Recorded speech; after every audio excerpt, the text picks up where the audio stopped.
Good morning बच्चों। आज हम पढ़ेंगे लोकतंत्र में जन सहभागिता।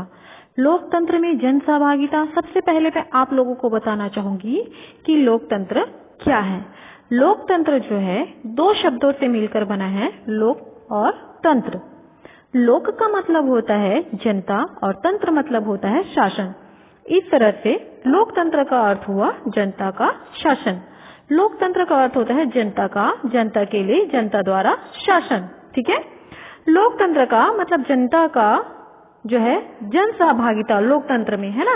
किस तरह से राजनीति में जनता जो है भाग लेती है, कैसे अपनी सहभागिता देती है। ठीक है। तो पिछले अध्याय में हमने भारत की राजनीतिक संस्थाओं की जो कार्य प्रणाली है उसके बारे में जाना। भारत में संसदीय लोकतंत्र प्रणाली को अपनाया गया है। कैसे लोकतंत्र को अपनाया गया है? संसदीय लोकतंत्र प्रणाली को अपनाया गया है। लोकतांत्रिक राजनीतिक व्यवस्था में जनता की भागीदारी दूसरी राजनीतिक व्यवस्थाओं से अधिक होती है ना। लेकिन लोकतांत्रिक देशों में भी जनता की जो भागीदारी है उनके तरीके और जो प्रक्रिया है वो भी कैसी होती है, अलग अलग होती है। ठीक है। इस अध्याय में यह जानने और समझने की हम कोशिश करेंगे कि लोकतंत्र में लोग कैसे अपनी सहभागिता देते हैं। ठीक है। कैसे लोग राजनीति में प्रवेश करते हैं, कैसे लोग राजनीति में भाग लेते हैं। तो कैसे लेते हैं? सबसे पहला जो हमारा जो अधिकार है ना, हमें वोट देने का अधिकार है ना। और इसके द्वारा हम क्या करते हैं? राजनीति में हम भाग लेते हैं। इसे क्या कहा जाता है? राजनीति में भाग। प्रथम पाठशाला है ना, जनता की प्रथम पाठशाला होती है निर्वाचन या मतदान, है ना। वोट जो है जनता का प्रथम पाठशाला होता है। यहीं से जनता जो है राजनीति के बारे में जानना चाहती है और इसी के द्वारा राजनीति के बारे में सीखती है ना। इसलिए इसे प्रथम पाठशाला कहा गया है। जन सहभागिता के माध्यम के रूप में मतदान, दबाव समूह और मीडिया की भूमिका का हम अध्ययन करेंगे। इसके साथ ही हम भारत की राजनीतिक संस्थाओं में विभिन्न वर्गों के प्रतिनिधित्व का भी हम अध्ययन करेंगे। हम स्वतंत्र भारत में मतदान व्यवहार को समझने का भी प्रयास करेंगे कि हमारा जो मतदान व्यवहार है, हम किस तरह से मतदान करते हैं, वोट देते हैं, किस तरह से चुनाव में भाग लेते हैं, है ना। इसके बारे में भी हम पढ़ेंगे। तो सबसे पहला जो है वो है मतदान, है ना। तो हम सबसे पहले ये जानेंगे कि मतदान क्या होता है और मतदान क्यों किया जाता है ना। तो मतदान क्या होता है? मत मतलब हमारा विचार और दान मतलब अपने विचारों को देना, है ना। जब हमारे यहाँ जब चुनाव होता है या किसी भी तरह का चुनाव हो, है ना, चाहे राजनीतिक स्तर पर हो या सामाजिक स्तर पर हो या किसी भी तरह का जो चुनाव हो, है ना, उसमें क्या होता है? अपने विचारों को देना होता है, अपने विचारों को रखना होता है ना। हमें जो हमारे जो विचार होते हैं, हम उस अपने विचारों के आधार पर हम किसी का चुनाव करते हैं, हम उसका निर्णय करते हैं ना कि अमुक व्यक्ति जो है वो इस कार्य को करने लायक है, वो अच्छे से कर सकता है, इसलिए हम क्या करते हैं? हम उसका चुनाव करते हैं। ठीक है। तो और क्यों करते हैं? क्योंकि हमारे जो कार्य है ना, उसको सभी व्यक्ति तो एक साथ नहीं कर सकते, है ना। उसका संचालन जो है किसी कार्य का, चाहे वो सामाजिक तौर पर हो चाहे राजनीतिक तौर पर हो, हमारे सामाजिक तौर पर भी समाज के जो मुख्य व्यक्ति होते हैं ना उसका भी निर्णय किया जाता है और वो जो मुख्य व्यक्ति होता है वो समाज का संचालन करता है। ठीक है। उसी तरह राजनीति में भी हमारे वार्ड, है ना, हमारे स्थानीय क्षेत्र और हमारे राज्य, हमारे देश, है ना, इसका संचालन करने के लिए हमें क्या करना होता है? एक व्यक्ति का चुनाव करना होता है। इसलिए हम चुनाव करते हैं ताकि वो क्या करे? हमारे देश का, हमारे वार्ड का, हमारे जिले का, हमारे राज्य का वो क्या करे? संचालन करे और जनता की इच्छाओं का पालन करे और जनता की इच्छाओं को ध्यान में रखते हुए जनता के विकास के लिए वो कार्य करे। ठीक है। तो आजकल अधिकतर लोकतांत्रिक देशों में प्रतिनिधि लोकतंत्र है। ठीक है। कैसा लोकतंत्र है? प्रतिनिधि लोकतंत्र, जिसमें मतदान के द्वारा लोग अपने प्रतिनिधियों को चुनते हैं। ठीक है। हमारे यहाँ चुनाव कैसे होता है? एक पद के लिए अलग अलग जो व्यक्ति है अलग अलग दल से वो क्या करते हैं? खड़े होते हैं और अलग अलग दल से खड़े होने के बाद क्या किया जाता है, उन प्रतिनिधियों का चुनाव किया जाता है कि अमुक व्यक्ति जो है वो इस पद के लिए वो क्या है, सही है, और वो जो व्यक्ति है वो हमारे वार्ड का या हमारे देश का या हमारे राज्य का या हमारे नगर का वो संचालन कर सकता है। ठीक है, जिस राजनीतिक दल के पास प्रतिनिधियों का बहुमत होता है ना, जिस राजनीतिक दल होता है, जैसे कोई एक दल जीत गया है ना, लेकिन वो जीतेगा कैसे, जब उसके पास बहुत सारे बहुमत होंगे, है ना, बहुमत मतलब बहुत सारे विचार होंगे, बहुत सारे वोट होंगे, जब उसको अधिक से अधिक वोट प्राप्त होगा तभी वो क्या कर पाएगा, प्रतिनिधि के रूप में चुना जाएगा। वो सरकार बनाता है ना, कौन बनाता है सरकार, जो बहुमत प्राप्त प्रतिनिधि होता है ना, जिसे कहा जाता है बहुमत दल का नेता जो होता है वो प्रधानमंत्री के रूप में नियुक्त किया जाता है।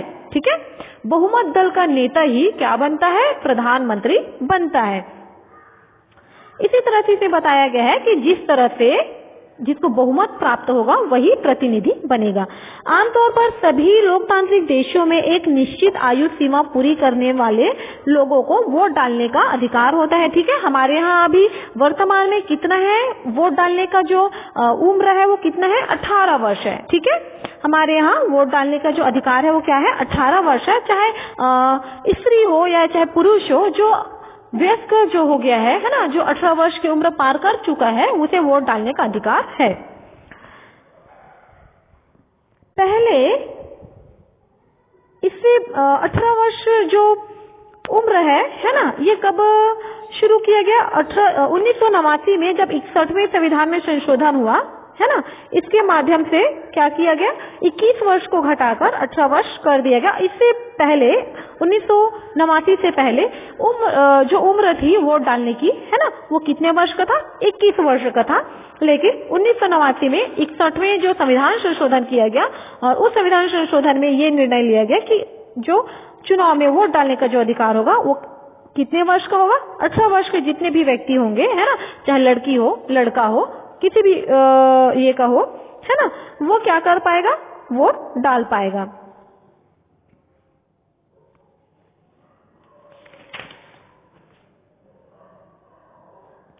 आगे हम देखेंगे कि मतदान की प्रक्रिया। ठीक है, मतदान की जो प्रक्रिया होती है वो कैसे होती है। तो मतदान की जो प्रक्रिया होती है ना, उसके लंबे चरण होते हैं, उसको एक सीक्वेंस से, एक लाइन से एक सूचीबद्ध किया जाता है ना।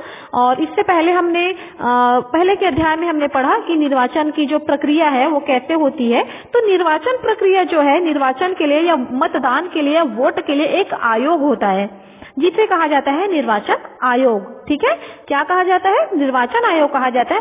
और ये निर्वाचन आयोग जो है वो राज्य सरकार के परामर्श से राज्य एवं जिला निर्वाचन अधिकारियों को मनोनीत करता है ना, मनोनीत करता है मतलब उनका चयनित करता है। और जो वो अधिकारी होते हैं उनके द्वारा क्या किया जाता है, जिला स्तर पर निर्वाचन अधिकारी होते हैं और इन सभी अधिकारी जो है निर्वाचन आयोग के नियमों का पालन करते हैं, उनके अधीन होते हैं और निर्वाचन का जो कार्य है वो किया जाता है। तो निर्वाचन आयोग जो है, इनकी जो कार्य है, सबसे पहला कार्य है मतदाता सूची तैयार करना। ठीक है, निर्वाचन आयोग का जो पहला कार्य होता है वो होता है मतदाता सूची तैयार करना। संसद, विधानसभा तथा स्थानीय निर्वाचन के लिए प्रत्येक प्रादेशिक निर्वाचन क्षेत्र की एक साधारण निर्वाचक नामावली होगी। ठीक है, निर्वाचक नामावली होगी मतलब एक निर्वाचन आयोग एक संगठन होगा। ठीक है, किसी नागरिक को केवल धर्म, मूल वंश, जाति, लिंग आधार पर मतदाता सूची में सम्मिलित होने से वंचित नहीं किया जा सकता। ठीक है, मतलब हमारे यहाँ कैसा है, सभी को वयस्क मताधिकार प्राप्त है, सार्वभौमिक जिसको कहा जाता है ना, जिसको सभी को समान अधिकार प्राप्त हो। किसी को जाति, लिंग या धर्म के आधार पर या उसके वंश के आधार पर हम उसे मतदाता से या निर्वाचन से हम उसको विचलित नहीं कर सकते। ठीक है, वंचित नहीं कर सकते। भारत का प्रत्येक नागरिक जिसकी आयु 18 वर्ष की है मतदाता सूची में पंजीकृत होने का अधिकार रखता है।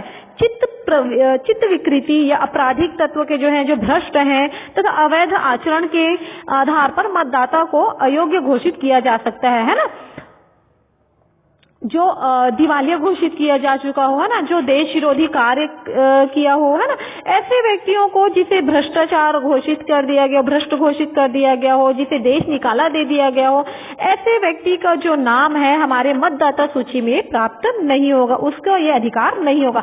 लेकिन जिसे हमारे देश की नागरिकता प्राप्त है, वो सारे व्यक्ति चाहे किसी भी धर्म, जाति, लिंग का हो, सभी को वोट डालने का अधिकार होता है। दूसरा है निर्वाचन प्रक्रिया। निर्वाचन प्रक्रिया का प्रारंभ जो है राष्ट्रपति या राज्यपाल द्वारा जारी एक अधिसूचना से होता है। ठीक है, राष्ट्रपति द्वारा या राज्यपाल के द्वारा एक अधिसूचना तैयार किया जाता है। निर्वाचन आयोग निर्वाचन कार्यक्रम की घोषणा करता है। उम्मीदवारों को नामांकन पत्र दाखिल करने के लिए लगभग 8 दिन का समय दिया जाता है। जो प्रतिनिधि होते हैं, जो चुनाव में खड़े होते हैं, उन उम्मीदवारों को नामांकन पत्र भरने के लिए 8 दिन का समय दिया जाता है और नामांकन पत्र दाखिल करने की अंतिम तिथि के बाद निर्वाचन अधिकारी जो है नामांकन पत्रों की जांच करता है। क्या करता है? नामांकन जो पत्र जो उम्मीदवारों के द्वारा या जो प्रतिनिधि के द्वारा जो डाला जाता है उसका जांच किया जाता है। नामांकन में अगर कोई गड़बड़ी पाया जाता है तो नामांकन को क्या कर दिया जाता है? अस्वीकार कर दिया जाता है। उम्मीदवार को नाम वापसी लेने के लिए 2 दिन का समय भी दिया जाता है। यदि कोई प्रतिनिधि जो है या जो उम्मीदवार जो है वो चुनाव में खड़ा नहीं होना चाहता, अपना नाम वापस लेना चाहता है, तो वो 2 दिन के अंदर क्या कर सकता है? अपने नाम को वापस ले सकता है। निर्वाचन अधिकारी उम्मीदवारों की अंतिम सूची जारी करता है तथा गैर मान्यता प्राप्त दलों व निर्दलीय जो उम्मीदवार होते हैं उनको चुनाव का चिन्ह जो है वो उसको आवंटित किया जाता है। निर्वाचन आयोग का कार्य यह भी होता है कि जो जितने दल होते हैं उनको क्या करना? चुनाव चिन्ह वितरित करना, उनको दिया जाता है। जैसे निर्दलीय दल, जो राष्ट्रीय जो दल होते हैं, है ना, जैसे पंजा छाप है, कमल फूल है ना। पंजा छाप किसकी निशानी है? कांग्रेस दल की, राष्ट्रीय है ये। और कमल छाप जो है वो किसकी है? बीजेपी की, मतलब भाजपा दल की, है ना। और ये क्या है? ये राष्ट्रीय दल है। तो इन दोनों राष्ट्रीय दल जो है, ये तो जो उस प्रतिनिधि के द्वारा जिस राष्ट्रीय दल के लिए उम्मीदवार के लिए अपना नामांकन पत्र भरा है उसको तो वो मिल ही जाएगा, है ना। लेकिन कुछ जो निर्दलीय प्रतिनिधि होते हैं जिनका कोई राष्ट्रीय दल नहीं होता है ना, तो उनको क्या किया जाता है? अलग अलग जो चुनाव चिन्ह है उनको वितरित किया जाता है। जैसे कि बोर्ड, ब्लैक बोर्ड छाप, है ना, झाड़ू छाप, छाता छाप, हाथी छाप, और ऐसे बहुत सारे, जैसे सूरजमुखी है, साइकिल छाप, है ना। ऐसे बहुत सारे चिन्ह है, चुनाव चिन्ह है, जिनको क्या किया जाता है? निर्दलीय जो उम्मीदवार होते हैं उनको वितरित किया जाता है कि किस उम्मीदवार को कौन सा चुनाव चिन्ह देना है। इसका जो कार्य है वो किसका होता है? निर्वाचन आयोग का कार्य होता है। ठीक है। और नाम वापसी की अंतिम तिथि से अगर चुनाव प्रचार के लिए कम से कम 14 दिन का समय दिया जाता है उनको। और निर्वाचन आयोग चुनाव प्रचार के दौरान आचार संहिता सुनिश्चित करता है या तय करता है। ठीक है। मतलब जब कोई भी उम्मीदवार जब चुनाव होता है, चुनाव में खड़ा होता है, तो उनकी आचार संहिता उन पर सुनिश्चित करता है, तय करता है कि किन नियमों के तहत उनको कार्य करना है या चुनाव का प्रचार करना है। ठीक है। चुनाव प्रचार मतदान की तिथि से 48 घंटे पहले उसको क्या कर दिया जाता है? बंद कर दिया जाता है ना। हमारे चुनाव का जो प्रचार प्रसार है, जिस दिन चुनाव होता है ना, तो उस दिन से पहले 48 घंटे पहले क्या कर दिया जाता है? चुनाव का जो प्रचार प्रसार है उसको बंद कर दिया जाता है। मतदान के बाद मतपेटी या इलेक्ट्रॉनिक वोटिंग मशीन को सुरक्षित स्थान पर रखा जाता है। जब वोटिंग हो जाता है ना, तो उसे एक सुरक्षित स्थान पर रखा जाता है। किसे? जो हमारे इलेक्ट्रॉनिक जो वोटिंग मशीन होती है ना, या जो मतदान पेटी होती है, उसको क्या किया जाता है? एक सुरक्षित स्थान पर रखा जाता है ताकि कोई उसमें किसी तरह का कोई गड़बड़ी ना कर सके। पहले से निर्धारित तिथि पर मतगणना की जाती है ना। जिस तिथि पर निर्धारित किया जाता है उसी पर मतगणना किया जाता है, मतलब उसी गिनती जो है वो की जाती है। तथा सर्वाधिक जो मत पाने वाले उम्मीदवार हैं उसको क्या कर दिया जाता है? विजयी घोषित कर दिया जाता है। अगला जो इसका कार्य है ना, वो है नोटा बटन। तो निर्वाचन में पारदर्शिता लाने हेतु इलेक्ट्रॉनिक वोटिंग मशीन का उपयोग करते हैं। ठीक है। मतलब पारदर्शिता मतलब किसी तरह को कोई गड़बड़ी ना हो, है ना, कोई बैलेट पेपर के साथ कोई गड़बड़ी ना कर सके, इसके लिए क्या कर दिया गया? इलेक्ट्रॉनिक वोटिंग मशीन का उपयोग किया जाता है ना। इसमें मतदाताओं के नाम जो है चुनाव चिन्ह के साथ उनके नाम के सामने, है ना, उनके चिन्ह के सामने लिखा जाता है, लगाया जाता है, जिसे उम्मीदवार जिसको पसंद करता है उसको क्या करता है, चुनाव में वोट डालते हैं, और जिसे पसंद नहीं करता, है ना, मान लो कि हमें किसी को भी चुनाव नहीं देना है, मतलब वोट नहीं देना है ना, तो उसके लिए एक होता है नोटा बटन।